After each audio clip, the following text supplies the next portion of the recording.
Kung inyong mapansin mga kasyuyans, ito ay luma ng case ng TV. Ito ginagawa kong props at dito pala nagtulog-tulog yung alaga kong pusa.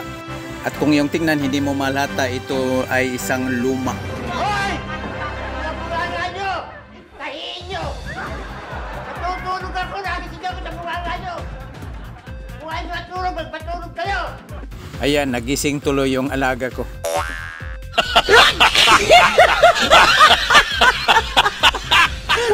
Ito ay nasa bandang likod ng aking bahay mga kasuyans, na kung saan nakalagay yung props kong sirang kaha ng isang televisions mga kasuyans.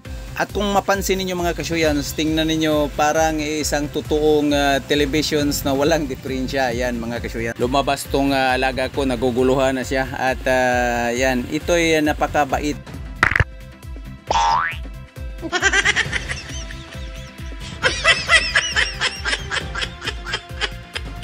Yan, nabulabog tuloy yung trabaho ko dito sa likod ng aking bahay mga kasyuyans.